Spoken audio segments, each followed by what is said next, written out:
uh, the significance of Christ's birth.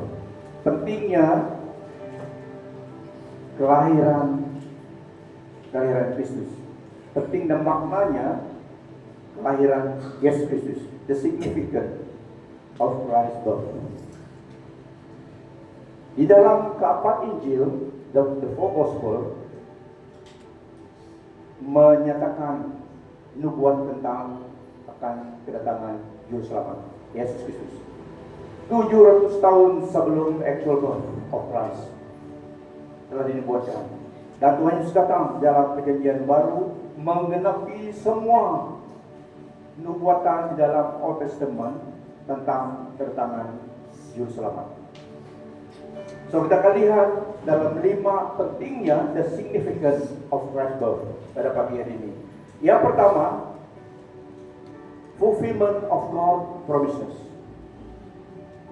Kristus datang memenuhi, menggenapi janji Allah yang dibuat dalam Yesaya 7:14.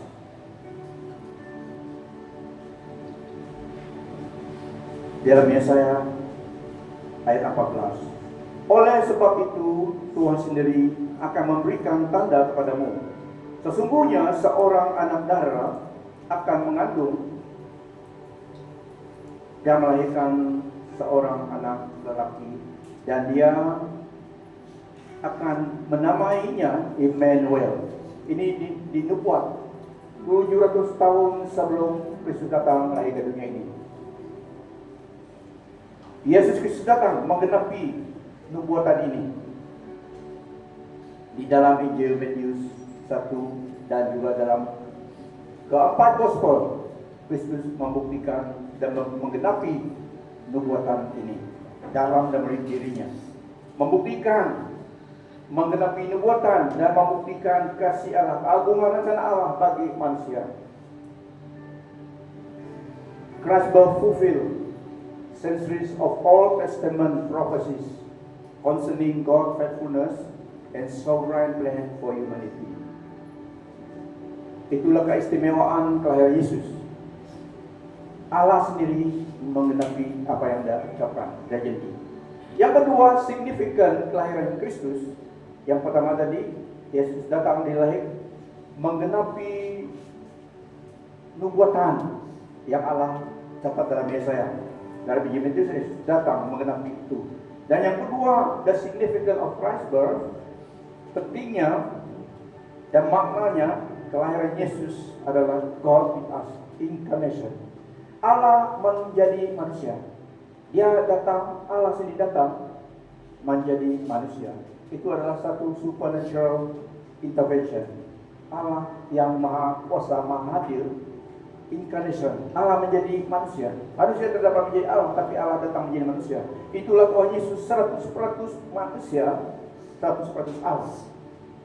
Tidak ada ajaran, tidak ada agama yang deklarasikan tentang kebenaran ini. Karena ini adalah firman Tuhan daripada Allah sendiri yang menciptakan alam semesta. Untuk kita mengetahui siapa Allah itu, Yesus datang. Dan pentingnya maknanya kelahiran Yesus adalah the incarnation. Maksudnya God become man. Yohanes 1 ayat 1 sampai 5 seterusnya. In the beginning was the Word, and the Word was God. In the beginning was the Word, and the Word was God. The Word was with God, and the Word was God. He was in the beginning God. Pada permulaannya firman itu telah wujud. Dan firman itu bersama-sama dengan Allah. Dan firman itu adalah Allah. Di dalam dia kehidupan yang memberi kehidupan kepada umat manusia untuk hidup di dunia ini dan juga di akhirat. So inilah Allah kita yang disembah, kelahiran Yesus Kristus. Satu-satunya Allah yang benar dan hidup yang kekal. So incarnation adalah God with us, Immanuel, beserta kita. Allah datang menjadi manusia supaya kita dapat mengerti Melalui Yesus Kristus mengerti, memahami Allah. Dalam Kolose 1:19 Tuhan Yesus deklarasikan, firman Tuhan deklarasikan tentang Dia. Karena Allah berkenan bahwa seluruh dirinya berada dalam Yesus Kristus. All the deity of God dwell bodily in Christ. Allah berkenan bahwa seluruh dirinya berada dalam Yesus Kristus. Karena Dia Allah, He embodied who God is. The deity of God. Keilahian Allah di dalam Yesus Kristus. Dia menyatakan siapa Allah itu melalui dirinya. Incarnation. Itulah Tuhan Yesus Kristus, Allah 100%, manusia 100%. Allah menjadi manusia, datang ke dunia ini, menyatakan Allah yang tidak kelihatan itu di dalam dirinya. Pribadi Allah, sifat Allah, kekuasaan Allah, kemuliaan Allah. Yesus Kristus menyatakan, akulah jalan kebenaran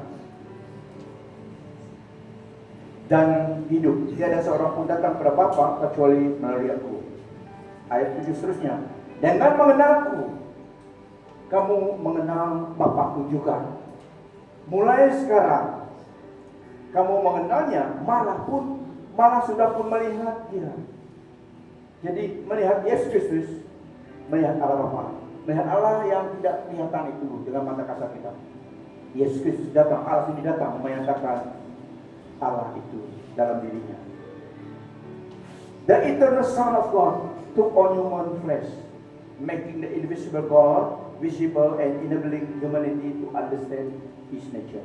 Karena dalam mengasihi kita, Dia harus menyatakan dirinya, explain Himself, make Himself known kepada humanity. So itu yang kedua, that incarnation, supernatural intervention. Allah sendiri datang dari surga, datang ke dunia ini. Untuk menjadi manusia, Dia harus melalui dilahirkan ke dunia ini dalam sistem manusia sebagai manusia. Tetapi kelahirannya adalah daripada kuasa Allah, Roh Kudus yang menghadirkan Allah menjadi baby boy pada masa itu, lahir ke dunia ini supaya Dia dapat menjadi manusia 100%.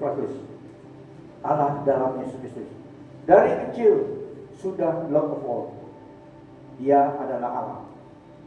Dia melakukan peranan sebagai penebus dosa, datang dilahirkan dunia ini sebagai manusia. Nah, yang ketiga adalah dasar penebusan. The foundation of our redemption adalah kelahiran Yesus Kristus. The significance of His birth. Yang ketiga, dasar penebusan. Kelahirannya dan kematiannya dan kebangkitannya memberi keselamatan daripada dosa dan berdamai kita dengan Allah melalui dirinya. Dia mati untuk dosa kita, karena upah dosa ialah maut. Hidup kekal diberi percuma melalui Yesus Kristus. Someone have to pay for the sins of humanity. Dan the sacrifice must be perfection, sempurna. Tidak ada yang dapat, hanya Allah dan Yesus Kristus. Dia datang menggenapi tuntutan di dalam dirinya. Dia mati bagi dosa kita, Dia bangkit supaya dia menjadi juru selamat. Bukan saja mati menebus dosa kita, Dia harus bangkit membuktikan Dia adalah anak Allah, membuktikan Dia Allah. So Yesus adalah anak manusia 100% karena Dia menjadi manusia 100%, Son of Man. Dan Dia harus bangkit daripada kematian, membuktikan Dia Allah. So melalui the resurrection of Jesus Christ, prove Himself to be God the Almighty. Setelah menjadi penebus dosa kita, membayar hutang dosa, menggenapi, mengalahkan kuasa maut iblis, dan Dia bangkit. Pencipta alam semesta adalah Yesus Kristus. Dia creator God, bangkit setelah penebusan dosa manusia. Itu caranya kita dapat diselamatkan. Karena harus ada pembayaran dosa. Keselamatan kita FOC, tetapi telah dibayar oleh Tuhan Yesus Kristus. That's good news. Kita hanya diselamatkan oleh anugerahnya. Karena kita tidak dapat menyelamatkan diri kita, dan kita tidak dapat membayar salvation kita. Tetapi Yesus datang, Allah dan Yesus datang, memberi hidupnya, dirinya, menebus kita. Setiap orang yang dalam Yesus Kristus adalah milik Tuhan, karena dia telah menebus kita, bypass, redemption. Aku telah menyampaikan kepadamu hal-hal utama yang telah kuterima sendiri, bahwa Kristus telah mati untuk menebus dosa kita, sebagaimana tersurat dalam kitab suci, bahwa dia telah dikuburkan dan telah dibangkitkan pada hari yang ketiga, sebagaimana tersurat dalam kitab suci. Fulfillment apa yang Alkitab katakan. Yesus datang menepi. Di dalam dia kita menjadi benar, kita menjadi tidak bercacat, sinless before God, di dalam Yesus Kristus. Amen. Dialah penebusan kita. Wow. So ini signifikan kelahiran Yesus Kristus. Dia menjadi kekudusan kita, penebusan kita, dan kebenaran kita. Di dalam dia kita menjadi benar. Karena tidak ada seseorang yang dapat cukup benar di hadapan Allah yang Maha Kudus. Hanya melalui dan di dalam Yesus Kristus kita benar. Lihat kawanmu sebelah, kamu tidak berdosa. Dulu yes, tapi tidak. Dari Yesus kamu dibenarkan, diterima. Amen. Meskipun kawanmu sebelah itu, betul kan saya tidak berdosa. Tapi Yesus sudah melakukannya. Bukan perasaan kita, tapi kebenaran firman Tuhan yang mengatakan kita benar di dalam Tuhan. Karena Yesus Kristus, kita layak menyembah Dia sebagai Bapa. Sebab Dia adalah Bapa kita. Oleh karena kelahiran Yesus Kristus. Dan signifikannya seterusnya, keempat, Yesus Kristus adalah sumber sukacita, sumber harapan, dan sukacita hidup baru dalam Dia bagi setiap orang yang percaya. Untuk dibenarkan dapat Tuhan, untuk layak masuk dalam kingdom Tuhan, seseorang itu harus born again. Bagaimana kita lahir kembali? Perubahan ada karena Allah dan Yesus melakukannya. Apabila dia dalam hidup kita, apabila hidup kita diserahkan kepada Dia, Dia menjadi kebenaran kita. Kita layak di hadapan Tuhan. Sumber harapan sukacita, dan kita layak menjadi keluarganya. Karena harus ada lahir kembali itu.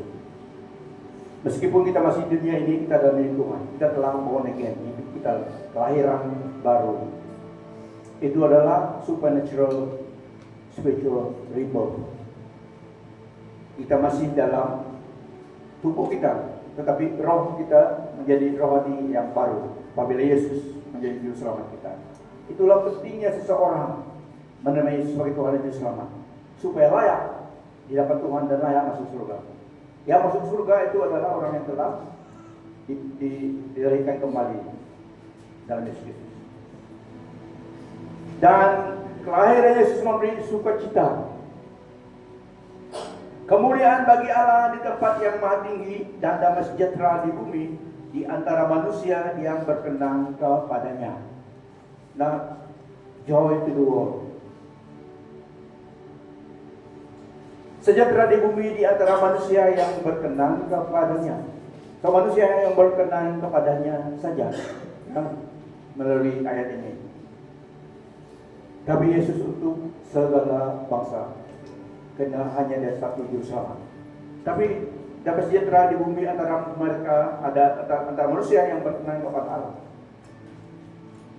Dia datang supaya menjadi pendamaian, menjadi sukacita kita, menjadi pengharapan, sumber pengharapan kita.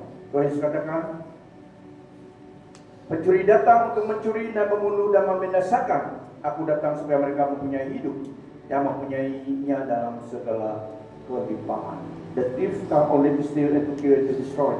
But I have come that you may have life and have life abundantly. Kenikmatan hidup di dunia ini yang sementara kita dapat peroleh karena Yesus datang. Amen. Yang kelima, Immanuel. Signifikan Yesus datang menghadirkan hadirat Allah ke dunia ini. Immanuel maksudnya God with us, Tuhan serta kita. Matius 1:23. Sesungguhnya anak darah itu akan mengandung dan melahirkan seorang anak laki-laki, dan mereka akan menamakan dia Immanuel, yang berarti Allah menyertai kita. Wow.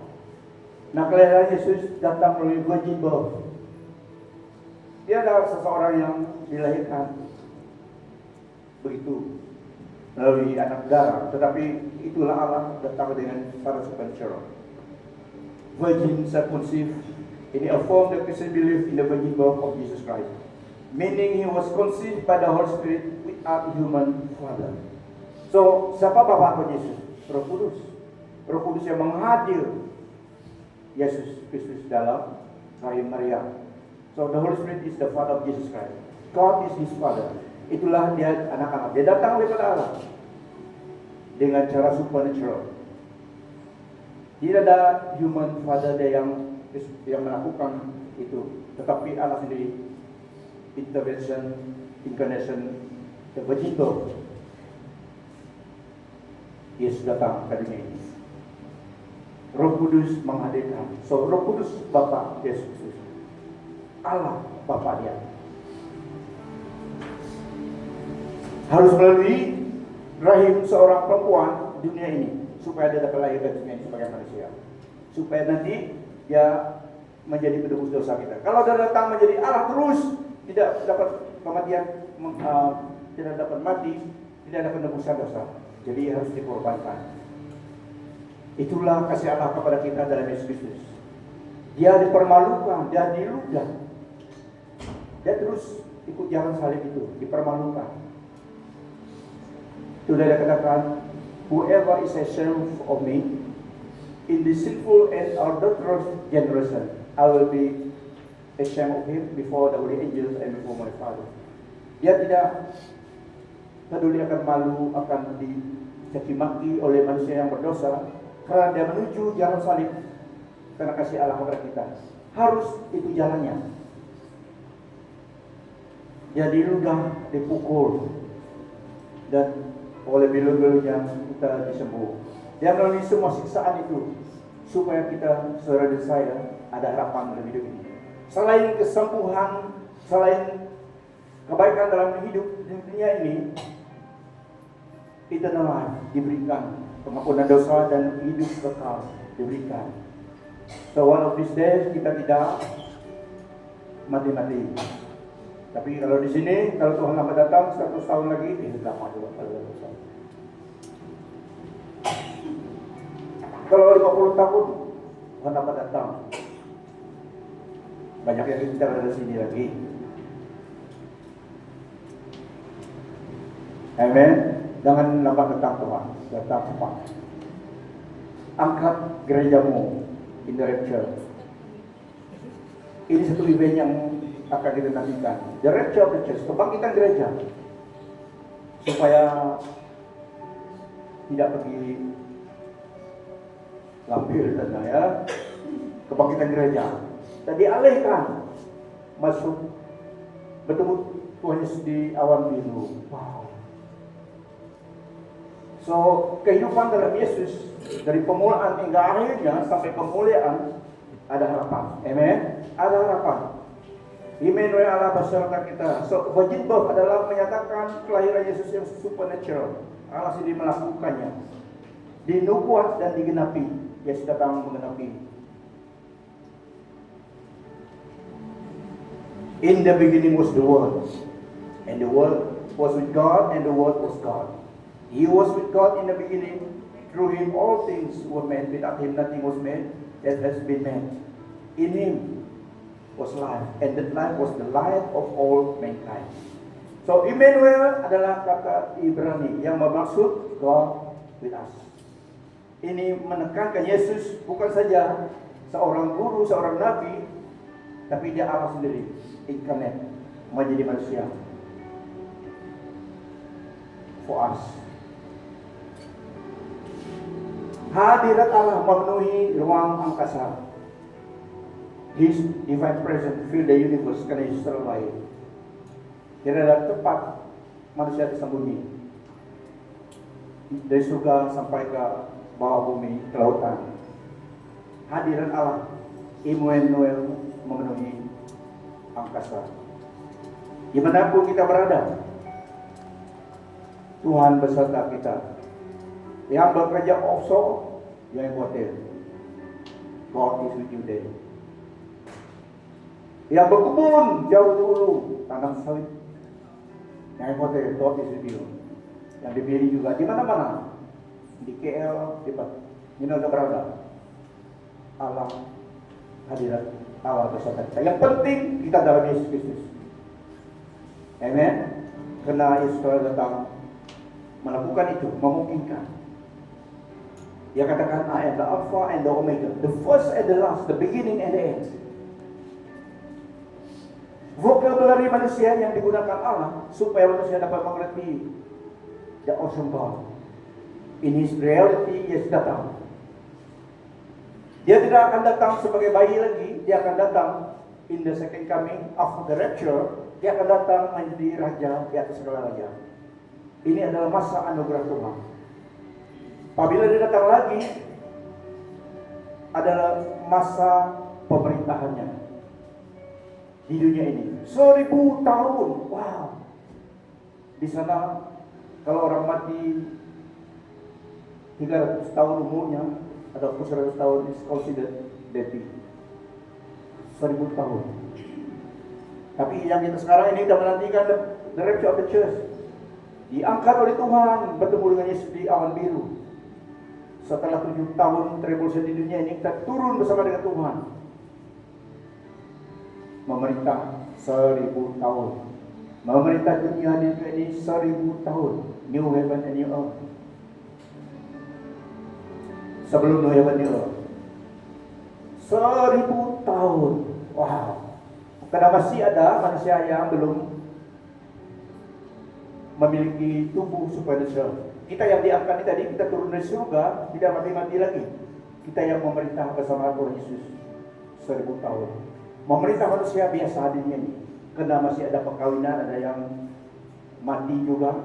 Dan mereka, manusia di dunia ini yang hidup 1000 tahun itu harus membuat keputusan menerima Yesus sebagai Tuhan dan Juru Selamat. Tapi Tuhan Yesus memerintah daripada Yerusalem, New Jerusalem, dan di situ memerintah. Kita lihat dalam TV the order, ya, dan kita memerintah bersama dengan Tuhan. Saya pun belum pasti mana tempat saya nanti kawasan, tapi ada yang memerintah. Kita juga akan memerintah mereka, kata firman Tuhan, mengadili mereka.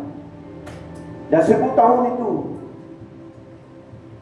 lama, tapi itu akan digenapi, dia akan diadakan di dunia ini. So yang meninggal untuk diselamatkan manusia di dunia ini harus menerima Yesus sebagai Tuhan dan Selamat. Tapi ada agak senang dalam mereka melihat Yesus di Yerusalem, keluar daripada kaca TV ataupun di internet, semua Tuhan Yesus, damai sejahtera di muka bumi ini. 1000 tahun. Anak-anak seperti biasa Jonathan ini pegang mulut singa. Tidak ada kekacauan. 1000 tahun iblis ditangkap, itulah tidak ada gangguan. Dilepas dalam laut, dalam lubang gua yang dalam, kunci 1000 tahun. Nah, saudara-saudari, selepas 1000 tahun dilepaskan dia. Dan dia dilepaskan, dia berjaya juga berkeliling dunia ini lagi, menggoda manusia yang masih di dunia ini. So pada masa itu diizinkan dia berkeliaran di dunia ini. Rupanya banyak juga yang mengikut dia lagi, manusia yang di dunia ini. True kalau mereka dinyatakan. So jumlah mereka seperti pasir, kata firman Tuhan. Tujuan mereka adalah mau menyerang, memusnahkan, melawan Yesus Kristus, mau menghancurkan Yerusalem. Tetapi mereka tidak percaya. Mereka akan kasih itu semua banyak mereka. Tapi Tuhan turunkan api menghanguskan semua mereka. Sesudah itu Tuhan ciptakan langit baru dan surga baru. Wow. Jadi yang mati dalam Tuhan waktu tribulation itu, mereka juga bangkit untuk memerintah bersama kita 1000 tahun itu. Tapi yang tidak selamat masih meninggal. Okay, so 1000 tahun, lepas itu Battle Gog and Magog, Tuhan hapuskan semua, iblis dilempar ke dalam lautan api, dan diciptakan surga baru, bumi baru. Kita masuk di dalam eternity of eternity. Semuanya ini dimungkinkan karena Kristus Yesus telah lahir untuk kita. Merry Christmas. Merry Christmas. Merry Christmas. Beri Tuhan bagi Tuhan. Silakan diri. Silakan diri dulu.